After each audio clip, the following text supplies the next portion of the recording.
bit of a background on himself and where this all fits. Cool, just been set up to record. I'm going to give you a bit of a setup of where his talk all fits, how it all comes together. But his background is, and I'm going to try and put a human geography hat on it, so to speak, and try and represent Alex in the best way possible. But it's post-colonial geographies, looking at cinema and the audience, particularly focused on the Maghreb region, I believe. Alex, some of your research. Yeah. But he's here today to talk a bit about place and the role of EastEnders. You might notice from his accent, it doesn't quite line itself to the EastEnders necessarily. But yeah, I suppose, Alex, over to you. I'm going to mute myself and turn my video off. So over to you, Alex. Cheers. Thanks very much, Craig. And yeah, welcome everyone. Thanks for coming along to this seminar, the second of these seminars that we're doing at Coventry University, as Craig has just said. And this one is focusing on place, representation and imagined geographies in EastEnders. I'll explain what all of this means as we go throughout the seminar and what EastEnders is, in case you're not.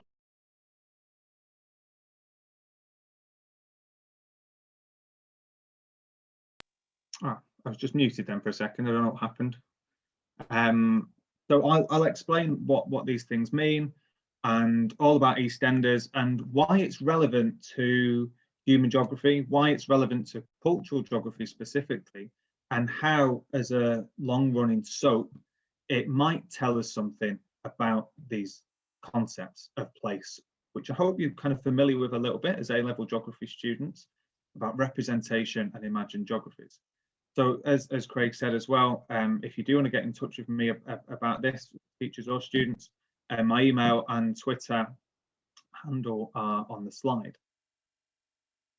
Okay, so let's move on.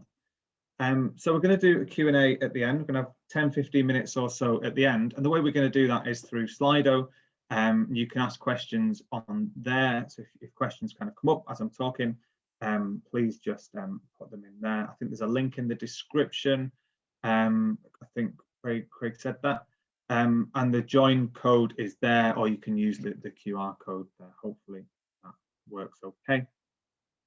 Okay, so a little bit more about me then, and I don't mean that in a self-indulgent way. I'm hoping that my kind of educational trajectory, if you like, will also give us a bit of insight into what these terms mean: place, representation, imagined geography. I'm going to be using those terms a lot, and kind of how my educational background has led me to EastEnders.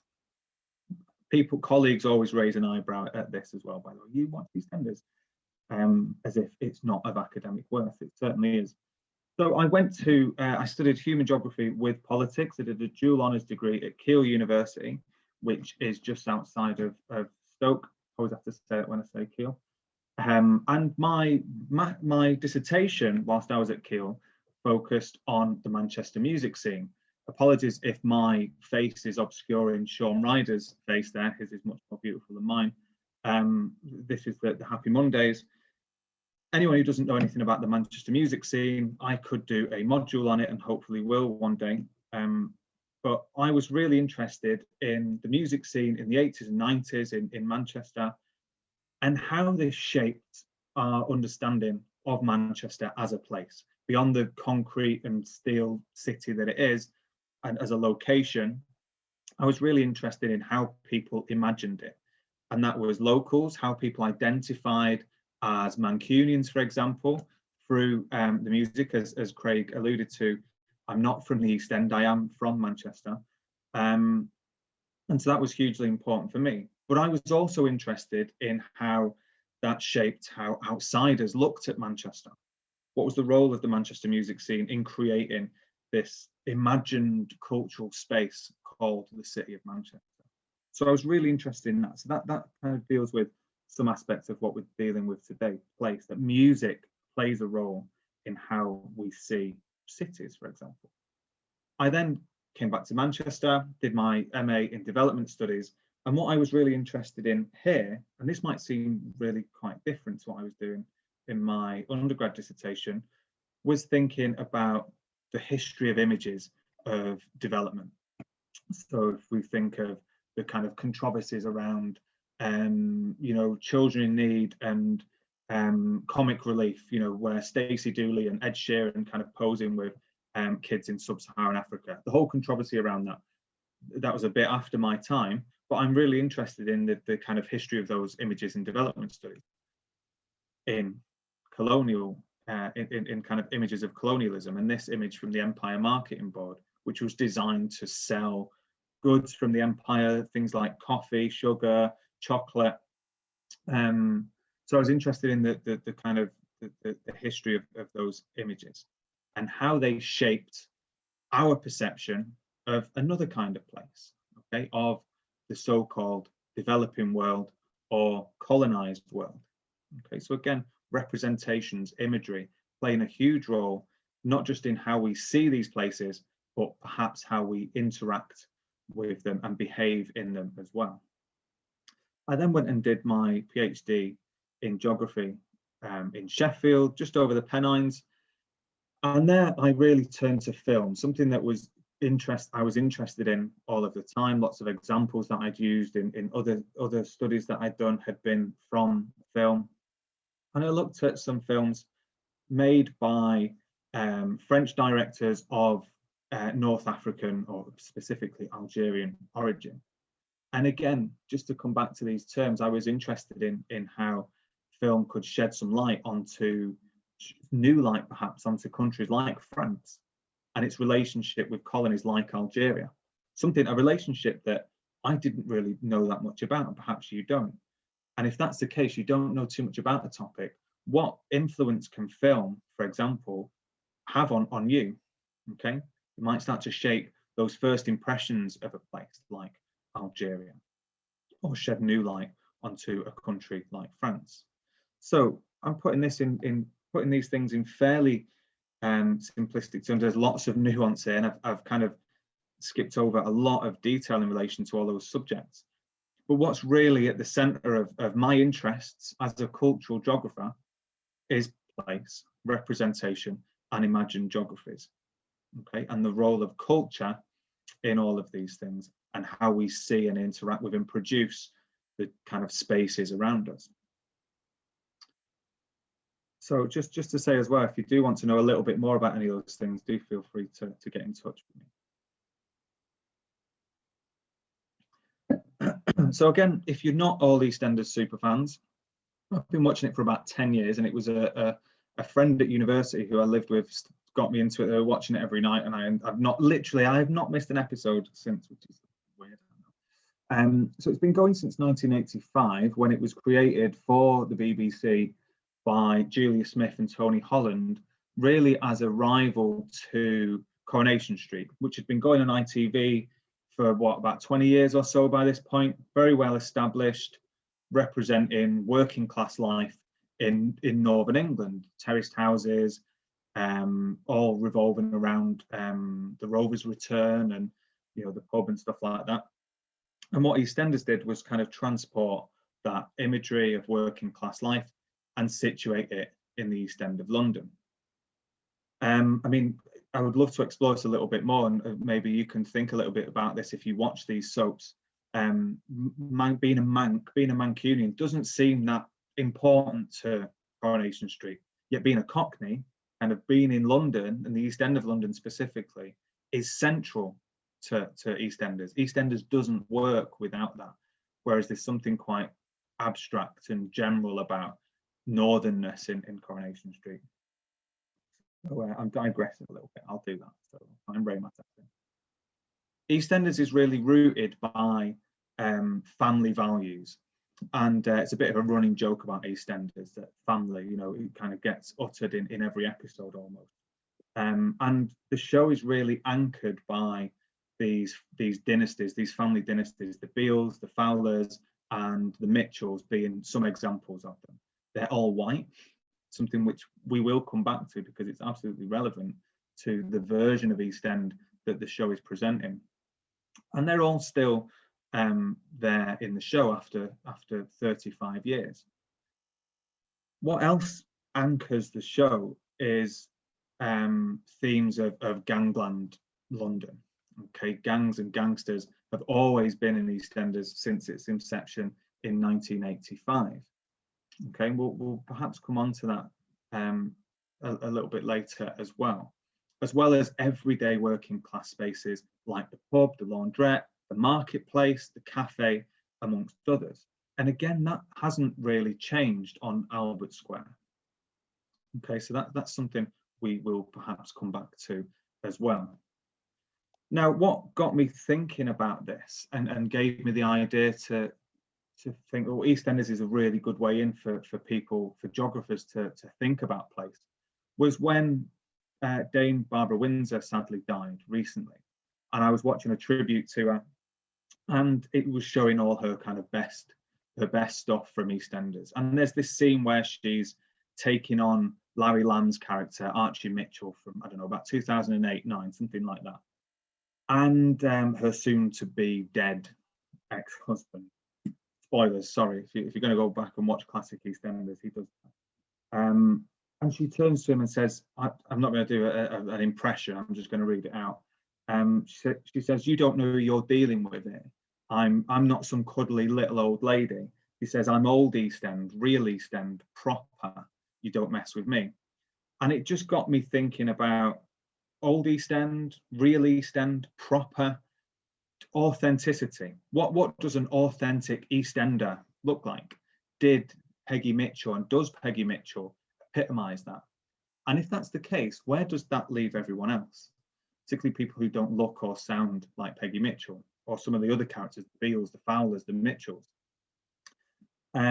What version of the East End, what version of this place is being produced in you know, the BBC's flagship TV show, which anywhere between 5 and 8 million people tune into 4 nights a week. Okay, it's gonna have an influence. So I want to ask you, and I'd love to do this properly, where we can interact, but maybe you can put some comments in the into Slido, or just share them with share amongst yourselves. What images come to mind when you think of London's East End? Okay, now it might be popular culture images, it could be something else entirely, but other than EastEnders, what else comes to mind when you think of the East End of London?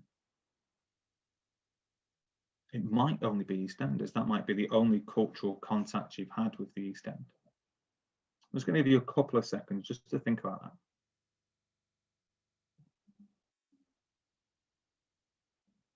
Okay, so for me, this question and this activity shows how subjective placemaking is and how malleable place is. It's not this fixed thing. Okay, and geographies are imagined and reimagined. So one of the first things that came to my mind when I asked myself this question is the BBC show Whitechapel. It's a good few years old now, and it was sadly cancelled in 2013. Clearly not everyone enjoyed it as much as I did. The first series looked at Jack the Ripper and someone imitating Jack the Ripper in Whitechapel in East London. And so we might think of the histories of Whitechapel, specifically Jack the Ripper, who haunted Whitechapel as a serial killer, preyed on women in the late Victorian era, was of course famously never caught, and so is you know, a kind of dark figure of East London. And you can go on, if anyone's been to Whitechapel or to London, in fact, you will at least see adverts for Ripper tours in Whitechapel, or ghost tours and things like that. So that might shape the way we think about the East End. Okay, Whitechapel and its histories of Jack the Ripper. The other thing that came to mind was, of course, the Cray twins, so Ronnie and Reggie Cray, as represented in recently, at least. There's been lots of films, TV shows, documentaries, books that talk about the notorious Cray twins. Recently, Tom Hardy played both of them in a film. And interestingly, Dame Barbara Windsor, Peggy Mitchell in EastEnders, has a real historical connection to the Cray twins herself, and perhaps that was one of the reasons why she was brought into the show. Her first husband was a bit of a gangster, and then she had later perhaps more than just a friendly relationship with one of them. because you might think of the history of gangsters and the Cray twins, and perhaps this does spill into EastEnders as well. For me as well, I think of Brick Lane when I think of the East End of London. It's one of the only places in the East End that I have actually visited. And I think of Monica Ali's brilliant novel. Again, it's quite a few years old now, but it was nominated for the shortlisted for the Man Booker Prize at the time, and has subsequently been made into a film. Now, in sharp contrast to EastEnders, to popular culture around the Cray twins and Jack the Ripper, it does represent that other East End. It represents the history of Bangladeshi migration, and perhaps as the centre of British Bangladesh community. So those are the things that came to my mind, and what shaped the way I think about this place we call the East End. So I would be interested to see what sort of things you came up with. And what this says to me is thinking about place in this way matters. That place has power. Okay, and Tim Cresswell really points us towards the power of place and the ways in which it is evoked in, he doesn't just talk about film and TV, he talks about creative writing. He even talks about GIS and maps and things like that. But just to come back to EastEnders, the East End in popular culture is so much more than just a location on a map of London. Okay, the East End has all of these cultural meanings, all of these subjective attachments to it. Okay, and the fact that we all perhaps came up with different images, different films, TV shows, kind of demonstrates that. Okay, and Tim Cresswell, who is the go-to person on place, and hopefully some of you have come across him and his work. He literally wrote the book on place, and I think a few additions into that. Just to borrow from him, for me, the East End is a space which people and popular culture have made meaningful. Tim Cresswell defines place as space invested with meaning. Okay, so space as this more abstract concept, the location on a map, the coordinates, if you like, that is kind of empty of meaning. Place is all the stuff that makes it meaningful to us. Okay, so your house is perhaps just bricks and mortar, but it has a whole host of meanings that are specific to you and your family, or the previous families that have lived there. And we might go out in terms of scale and think about your street or your town, your city, your country, perhaps. Okay, we might think of lots of different ways in which space becomes place when you invest it with meaning. The Dictionary of Human Geography as well, which you might be able to see on the bookcase behind me, it's still the best 20 quid I ever spent when I went to university, defines it as a place as usually distinguished by the cultural or subjective meanings through which it is constructed and differentiated. Okay, so place different from space because it is associated with cultural or subjective meanings, things that you personally feel about or towards it or perceive it. Okay. And I don't have lots of time to go into this. If you come and study geography with us at Coventry, I can explore this in loads more detail. But this concept of place going back quite a long time in the discipline to John Agnew in 1987, talking about geopolitics and the places as the way we think about its borders and as territory.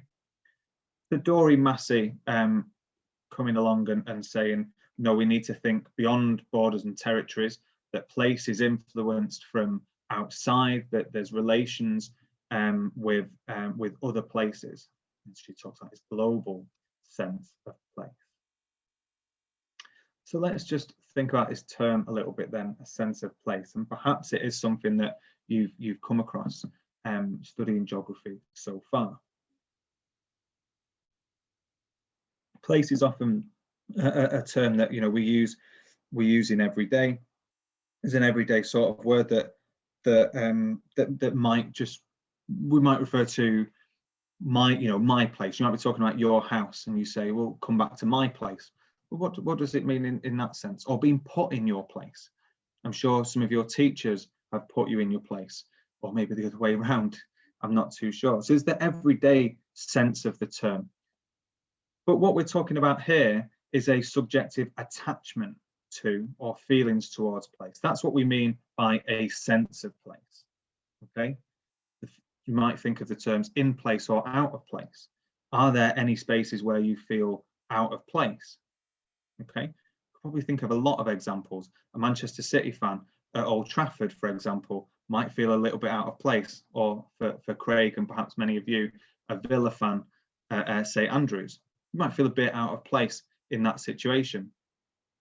Now, there are much more, there are life or death situations where that really matters, people feeling out of place. Okay, and there's a whole politics of belonging to that, which we explore a lot in geography. Now, for me, I'm really interested in the role of culture within this, and as I said, there are lots of other instances where we can think about a sense of place. I'm interested specifically in the roles of film and TV in creating a sense of place, of making people feel in place or out of place, and a sense that we know the place being represented. And again, this is subjective and interpreted differently by insiders and outsiders. And in relation to something like EastEnders, we might turn to fans and audiences. Okay, the EastEnders and TV shows aren't just these kind of top-down things, culture being beamed into your home and you just accept that, well, yeah, that's what the East End is like. Because actually there are thousands of people not just watching that, but talking about it, particularly in the digital age. If we look at, some of you I'm sure are familiar with Reddit, the EastEnders Reddit has over 4,000 members and thousands of comments and posts. Okay, so there's a resistance and a negotiation taking place in the production of place. That's something we'll come back to thinking about as well. So this is something else that I like to do with my first years on a module called People and Place. When I do a lecture on film geographies, I ask them, can you think of somewhere you've never been before, but have a sense of? So I want you just to think about this briefly now. How is this sense of place produced? Okay, how might that differ from an insider's sense of place? Okay, so somewhere that you've never been to, could be a country, could be a city, but you have a sense of. Now, students on my course will come in and they will say often New York or Paris. They'll think of big iconic cities. They'll say that they get a sense of X, Y, or Z because of watching Friends. Okay, what sense of New York do we get from something like Friends versus, I don't know, The Avengers set in New York? Okay, or Brooklyn Nine-Nine. If you've not watched Brooklyn Nine-Nine, go and watch it. Or what sense does Peaky Blinders give us of Birmingham versus Man Like Mobeen? Again, if you've not watched those shows, particularly Man Like Mobeen, go and watch them. Okay, so I'm really interested, as are many other cultural geographers, interested in these sorts of questions. Okay, back to EastEnders.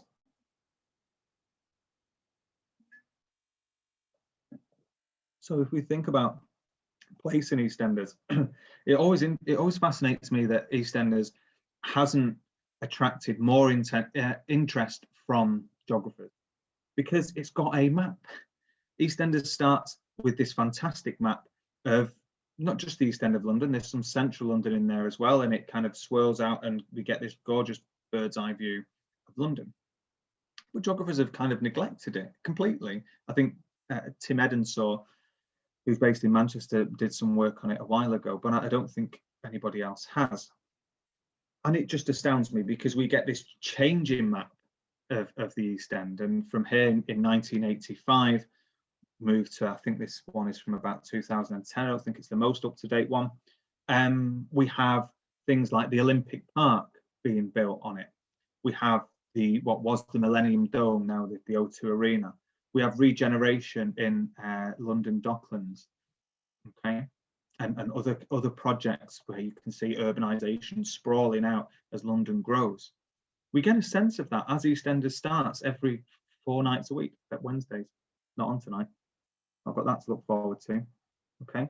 And just to come back to fans, the website is here, eastenders.fandom.com is where these images are taken from.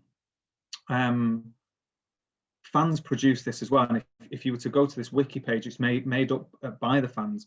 There are thousands of pages, literally thousands of pages dedicated to real EastEnders.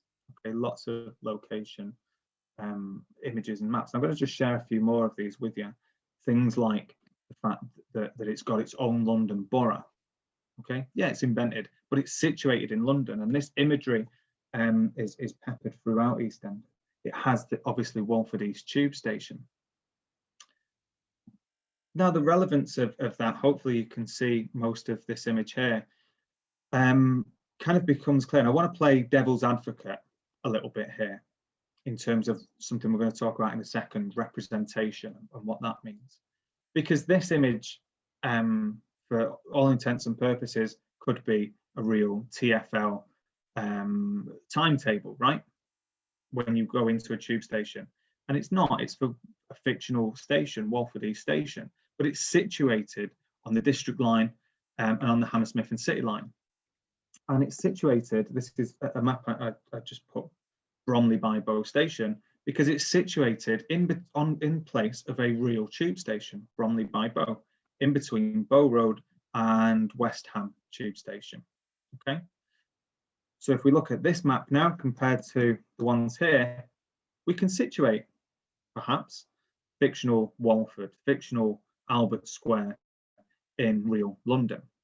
Now, I'm going to come back to that in a second because it begs the question of how representative EastEnders may or may not be of that particular area. Now, representation in a different sense of the word has a fairly recent history in geography, and it goes back to something called the cultural turn in the 1980s. And again, if you come and study geography with us at Coventry, I can tell you a lot more about that in your first year with us. And one of my academic heroes here, Stuart Hall, the father of the Centre for Cultural Studies in Birmingham, sadly died about 6 or 7 years ago now, was hugely impactful on disciplines like geography, which were much more interested at that point in kind of real science, objective methods and, you know, observable truths. What Stuart Hall really said was that representation matters. It matters for all kinds of reasons in TV and film. It matters because it helps us understand things like social class or race relations. Okay, he said that telly and film matter hugely, hugely. He said a lot of other things as well, but I unfortunately don't have time. Again, I could do a module on Stuart Hall. And there are debates still going on about that in geography. There are people who are in the camp of representation, which is me, and there are those who are in the camp of materialism, that the real world matters a little bit more. Now, I'm doing that at this service a little bit because not everyone is in one camp or the other, and there are lots of overlaps between those ways of looking at spaces. Okay, but let's just come back to this issue of whether the East End is representative and whether or not that matters. And what I've got in front of me here are some census data. See, I can do stats and I can do figures from 2011 for the London Borough of Tower Hamlets, which is where Bromley by Bow is situated. Now, I'm not saying that EastEnders is situated there, that it's supposed to be representative of Tower Hamlets, but let's say it is. If it is, 32% of that area are Bangladeshi versus 31% white British. And it's not, Tower Hamlets is also the most associated with the East End. Okay, when people think of the traditional East End, real proper East End that Barbara Windsor was talking about, Tower Hamlets is the borough that comes to mind, okay, where Brick Lane is situated.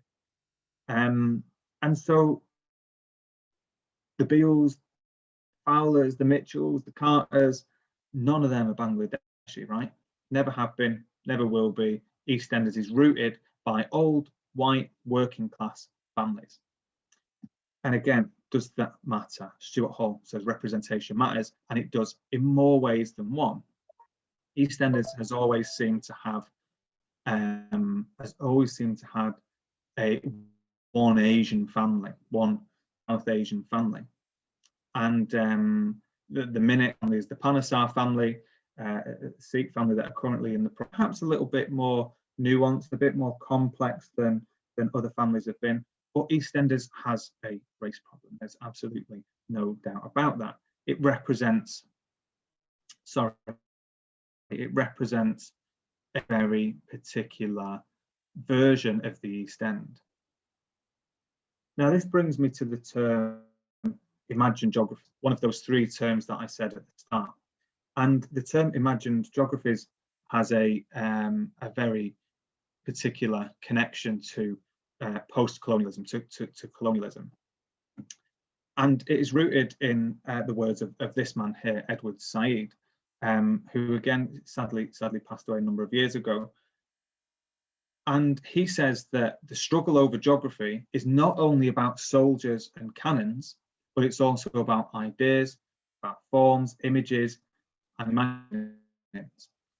And what he means by this is that similarly to Stuart Hall in saying that representation matters, is that that the struggle over space, the struggle for justice and equality and things like that are also fought in the pages of books, which was what Edward Said was focused on, and in artwork, in museums.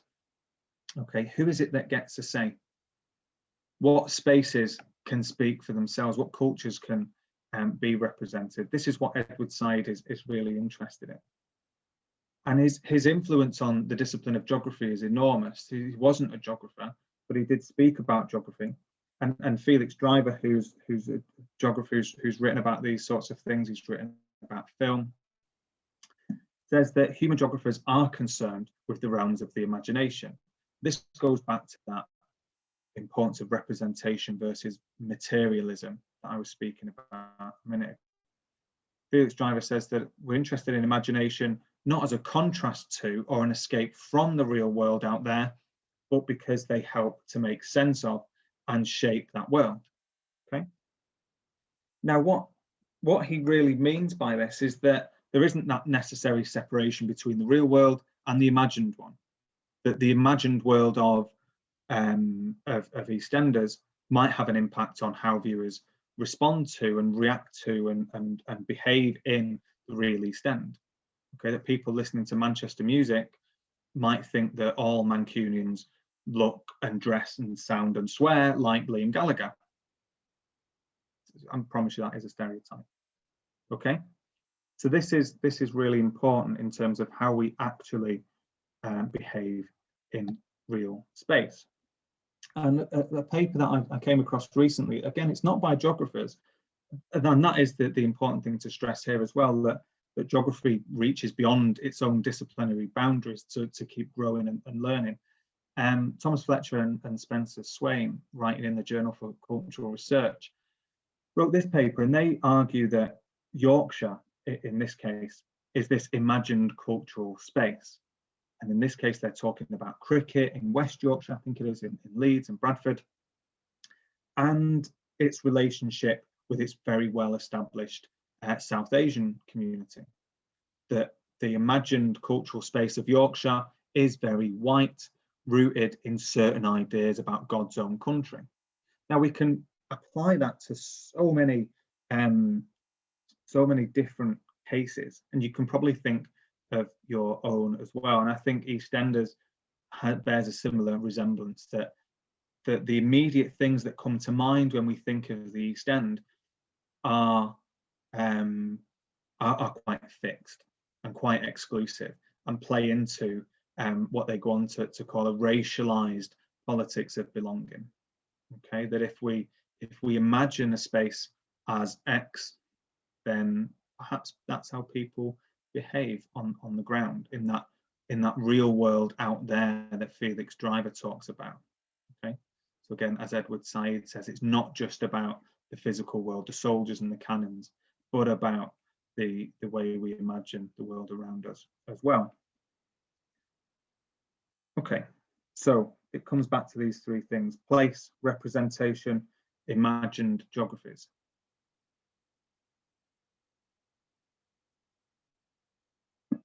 So what does the geography of EastEnders look like on the show? Now, EastEnders each week kind of reaches back into its history and produces a sense of community in these everyday spaces. I mentioned that some of these spaces earlier, the Queen Vic pub, where a lot of the action takes place, Bridge Street, Cath, and the Laundrette. EastEnders builds up a sense of community and reimagines it in these spaces every week. But there's not a great deal of reality in that, is there? That this is perhaps what Lemweger and O'Donnell call a nostalgic sense of community. Okay, who uses laundrettes anymore? Perhaps hipsters who live in one-bed flats in the centre of town. Okay, in the real gentrified, and again, I'm skipping over complex terms here, in a gentrified East London, the Queen Victoria pub would either be a big chain pub, or more likely a kind of micro pub with people with beards and round glasses sat on their MacBook sipping flat whites, right? The reality that, the imagined sense of community that's produced in EastEnders is one that Lemweger and O'Donnell imagine is cultural citizenship, of resistance to neoliberal hegemony, and a nostalgic sense of community.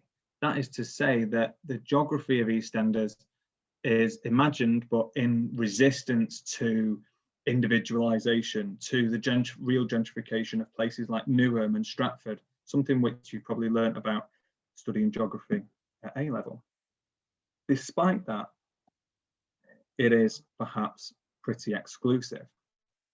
Okay, and neglects, as I've just suggested earlier, other East Ends, and I would pluralize that, the histories of migration that stretch back before Bangladeshi and South Asian immigration, to Italian and Jewish East Ends, okay, to Brick Lane and Bangla Town, ignoring the histories of empire and the Docklands.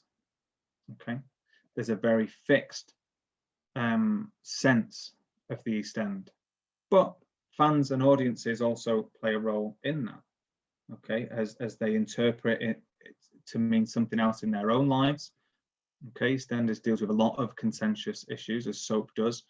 Other soaps do this as well. But we can think of fans and audiences as important producers of geographies of the East End, and you can see that on these fan websites, on Reddit, on perhaps Twitter, Facebook, Instagram. These are all really important sites of consumption where place is produced, where geography, imagined geographies, are contested. Okay, so let's move towards some conclusions then. Place is constantly being fought over. Okay, it's not fixed. Space is more of an abstract concept that we can think of as a location on a map, as the bricks and mortar of your house. Okay, but how we imagine those places, how we think about them, how they're represented in culture is constantly up for grabs, constantly being produced, negotiated, and contested in lots of ways. And for me, the East End, as it is produced in EastEnders, gives us a really good insight into how that works, what version of the East End is being presented in this long-running show, and how do audiences respond to it. Representation matters. Okay, and Stuart Hall tells geographers that in the 1980s, and tells us to think about place in a different way. Okay, representations, not just EastEnders, shape our understanding of the East End of London. We might turn to some of those examples that I gave, and hopefully you've got some of your own as well. All of these things make up place, and they also produce distinct imagined geographies of the East End. EastEnders is just one version of that is constantly shifting over 35 years. And as I said, fans and audiences play a hugely important role in not only contesting these, but producing geography themselves. Geography is not just the physical geography around us, it's the geography on our screens and in our minds. So there is a lot more work to be done on popular culture and geography. As I've said, EastEnders is certainly neglected, and that's partly because people do snub their noses at it, and low culture, as it might be called, is not deemed relevant, that it's low-hanging fruit, or that it hasn't got to say anything to say in relation to complex theory.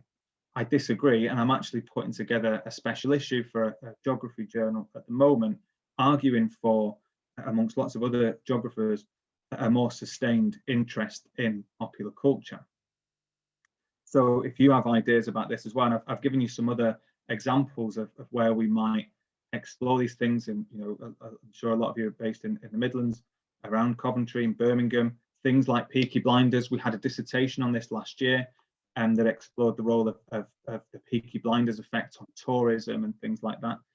You can probably think of lots of different examples of this, of why popular culture might matter in geography and what it might say about some of these complex concepts. So if you do want to get in touch with me about this subject, again, I just want to give you my email address, my Twitter handle. I'd love to hear from you. And if you want to know a bit more about the course that we offer, BA Geography, BSc Geography, and we also offer Geography and Natural Hazards as well, we would love to hear from you. If you do want to do some reading on this topic, there is a bit of a reference list there as well. I don't expect you to go out and read all of this word for word, but hopefully some of it is of interest. So thanks for listening, and yeah, I look forward to having your questions. Fantastic, Alex. Thank you very much. Cheers, Craig. I think we had a few technical issues at the start, so we didn't quite go live until we were good. I kept an eye on it, but I think we may have just gone live just as you were on the Q&A slide. Would you be able to go back? Yeah, would you be able to just go back to it so we can put it up for anyone that's got any questions? How do I? We can make because I think it's going to be about 20 seconds behind us, so that's right. Yeah, we can kind of just let it sit for a minute on that slide and give people a few opportunities, and I'll keep an eye on the Q&A as it comes in. Cool. Or any more from that. But thank you ever so much. That was great. There are a couple of questions that came in actually. One I think you did kind of touch on as we were going through, but it's linking to that role of the people of colour in EastEnders. I think you touched a bit on that, but do you mind going a bit over that? The question is, are there any people of colour characters in EastEnders? Yeah, so I gave the example of the new, well, I say new, they've been in it for about a year now, the Panesar family, the Sikh family. There have always been people of colour in EastEnders, right from the very first episode. And recently someone, and so there have always been Black and South Asian families in it as well. But on and off, there isn't a kind of family dynasty like the Beals or the Carters or whatever. And someone recently did a content analysis, a statistical analysis of how many Black and South Asian characters got a duff moment at the end of an episode. So for people who watch EastEnders, that's that duff. It's an important ending scene. It signals that they have an important role to play in a storyline. And they found that, you can maybe perhaps Google this yourself because I can't remember the statistic, but they found that significantly, overwhelmingly, white characters got those duff moments. Okay, so it's not just about numbers, it's about the role that they play in the show, I guess, and how they signify the East End. When we think of the East End, we think of Phil Mitchell, Peggy Mitchell. Okay, we think of certain characters, not others. And I think that's really interesting, going back to your point when you said about how that's whether that's representative of Tower Hamlets and whatnot, the areas that actually EastEnders is based around. And I think that creates a really interesting talking point in my mind, anyway, even as a lowly physical geographer. Well, it's interesting because I am playing devil's advocate a little bit, and I should have said really that I'm kind of at the start of some research questions on this. This is me kind of speculating about the geography of EastEnders a little bit. But I am interested in doing some further research on this. And yeah, if it's supposed to be Tower Hamlets, then it's doing a pretty bad job of representing Tower Hamlets. So keep the questions coming in. Obviously, you can use the QR code or the slide. I think we've got a few more coming, which is good. So there is two that come in. One came in a bit before, but I think one links quite nice to what we just said there. So I guess this one first. Do the producers want us to have a focus on white people in the East End? Do you think that's a specific idea or plan for the producers? I mean, it's a difficult question. I don't think it's necessarily about intentions, and there has been some changes in recent years. If anyone does watch EastEnders, you'll have noticed that when it came back from its COVID break, because obviously it went off air for a while because they couldn't film, Black Lives Matter had happened, and the way that EastEnders responded was to paint a mural of a young black woman on the set, on one of the walls, and so it's in every episode. Okay, this mural, and beyond that, has EastEnders done much else? Some would argue the new Panesar family have kind of gone towards that. They are a bit more complex than previous South Asian families, less stereotypical perhaps. I don't know if it is about the producers actively wanting to reproduce white supremacy. I don't know if those are the direct intentions, but it's certainly the effect. No, that's good. And one of the other things that's come in then is linking back to the wider change, I suppose, around London in terms of kind of redevelopment. And I know it's stuff that we've looked at it actually from a Manchester point of view, from some of our work. But actually, does EastEnders, how do you think it depicts the changing space of London and the fact that, well, yeah, I'll leave it to you to answer that. Really. This is a really interesting question, and it's something that I am interested in, because we've got it hasn't changed, right? All the families are still there. You know, the kind of the founding dynasties of the show are all still living on the square. Can you imagine what the rent prices are in these houses, or how much they could sell? They're probably close to £1 million houses. Like Ian Beale's house is worth £1 million. If you know the character of Ian Beale, he is stingy enough to sell that house and move to somewhere like Stockport, where I live, where he could buy a house for a quarter of the price. So I find that interesting. It has on occasion dealt with the issue of gentrification. And about 5 years ago, there was a villainous character who came back into it, and he basically tried to buy all the land. He tried to buy the pub and was going to turn it into flats. So it kind of deals with it in bits. And Coronation Street does this as well. If anyone, I don't watch Coronation Street, but I know that it's dealt with these topics. And I think recently there was kind of a protest where all the residents were out on the cobbles. You know, you're not going to tear down our heritage. So it does deal with it a little bit, but not really. And I think I would argue that as a genre, the soap opera is fairly limited in what it can do spatially. You know, it doesn't really venture outside of Albert Square. Coronation Street doesn't venture off Coronation Street. So I think there are limitations in terms of what the genre can do, but it is interesting. That's good. And I think just building on from that, then another question coming: how well do EastEnders represent the changing economy of the East End? So thinking of kind of market stalls, independent cafes, etc. Yeah, it's a related question, isn't it? And it's a good one, particularly when we think of, because I guess one of the things I didn't mention when I said, you know, what images come to mind when you think of the East End, and perhaps some of you did come up with this, but you do think of hipsters. You do think of places like Newham and Stratford, and you know, other places as well, old working class areas that have been gentrified, where, you know, poor residents have been priced out of the area, communities have been dispersed, and house prices have gone up hugely. Council property has been either demolished or turned into private. So is that change in economy represented in EastEnders? No, there are fleeting moments. Okay, I think everything EastEnders does is kind of surface level. Okay, maybe I'm doing it a disservice. It does some things really well. Storylines on knife crime recently, for example, were fantastic. But I think in general, no, it doesn't represent that change in economy. Brilliant. I think I know we're a little bit behind, but I think that's it. The question seems to have dried up a little bit. Yeah, that was good. Some nice ones coming in there.